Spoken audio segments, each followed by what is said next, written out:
Can you describe the process you go through when you're writing a script?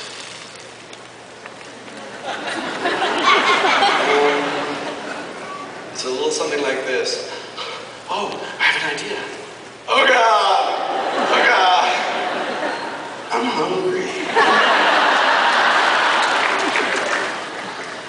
Oh, Whedon-esque.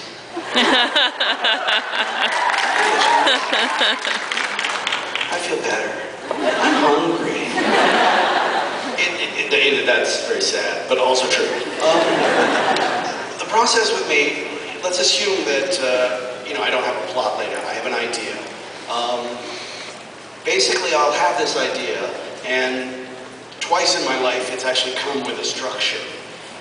One was a spec that I sold for a bunch of money that never got made, which happened a few times. One was Cabin in the Woods, where it laid itself out in 3 acts. When that happens, you write it, and you write it as fast as you possibly can, because that will probably never happen again. It's happened to me twice. But just having an idea, a premise, a character, something that's nagging at you, is the thing that brings you in the room. And then you start the best part of writing, the thing that I've been doing with the Avengers. Well, now I passed that into the work of the thing, but just the free associating, the building the characters, the moments, just everybody's invited. Come to this giant party in my brain, and I'll see who I end up talking to. And that is why I love writing more than any other thing. It is so much fun. Then eventually it gets hard. That's when the hunger and the internet and the porn. Endless porn. But because building the structure past, fun ideas into something that's organic and surprising, interesting, and has a 3rd act.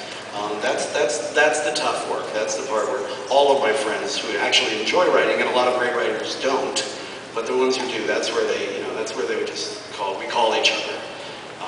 Drew Goddard and I call each other all the time. Help me! Why would he do this? We rely on each other a lot at that time. And then, once that's really built, you sort of paper in the cracks, which is sort of the other great thing. The beginning and the end. The end where you're building the little moments and you have so many things in place that you realize, oh, if he says this, I can use it here, and this says this about them. So ultimately, the process is fun, hunger, porn, depression, fun.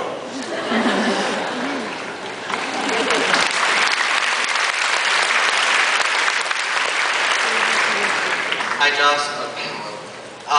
You're a bit infamous for making us love characters and then killing them, but a lot of the times those characters are backed by actual actors, especially in TV. How much does the fact that you're essentially firing somebody, even though the story might call for it, affect your decision?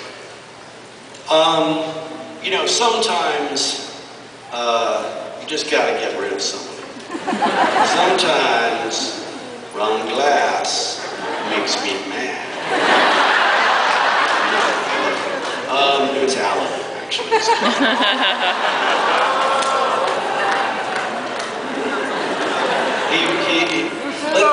Let Alan hear your boo. Boo for Alan. That's for you too. You're still dead.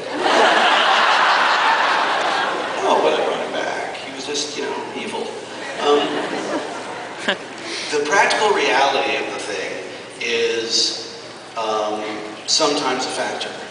It was with Alan. I don't think this is a big secret anymore. There was trouble in the deal making, and the idea of killing him came from, if he doesn't want to be attached to a sequel in the contract, can't you kill him? I was like, you know what? That is not okay. You business people don't tell me what I'm supposed. Oh yeah, wait a minute. Oh my God, I have to kill him. Artistic decisions are informed by that. I didn't kill off Oz, but he's left. He said, I'm leaving the show, so we had to write him out. There are other instances where, you just know far in advance that this is how you want it to roll, and with Amber and with the extraordinarily underrated and darling Christine Sutherland,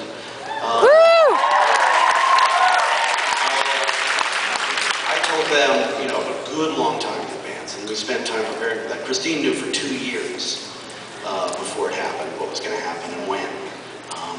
If you're able to do that, obviously, it's better just for the relationship. But sometimes it's just going to be the story. Sometimes you're going to go up to somebody you really, really like, and I think I had a pretty good relationship with almost everyone I've worked with, and tell them that they're going to die or leave, and you never know. You never know. One day I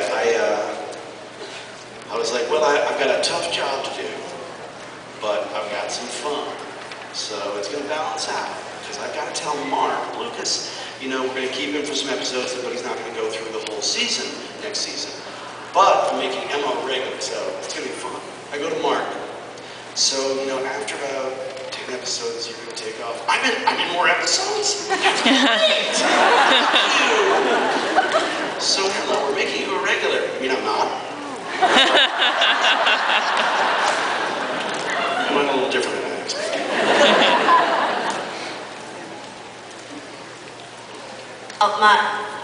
Okay, now I'm on. This is about my favorite show, Dollhouse, and it got me through one of the roughest periods of my life, and I thank you. This is about the ending. So, did you always intend to make Boyd evil, or did you have a different plan in mind before the epitaphs? And if so, what were they?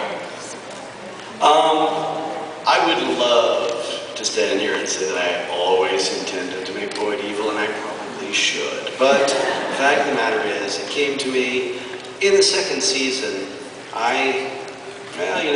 We could hear the war drums, and I just sort of started thinking about it, and I was like, I love this guy, and he's such a touchstone for her character, someone she can really depend upon. So, of course, I thought killing him. That's not enough. Everybody knows I do that. Why don't I take away everything? It was just... The last season of Dollhouse was such a strange entity for us. I mean, the amount of talent that I was working with, the troupe, the actors, the writing staff, as good as anything. I mean, certainly as good a first-year staff as I'll ever have. And, in the second year, just everybody gunning to bring it, and, I could sense the audiences weren't really showing up, and I could also sense that what had happened with Fox had created a hole in the show that I was having trouble with. So, we started looking, and also, we had inadvertently shot an apocalypse. This was because we were sure we were canceled. Awkward. For us.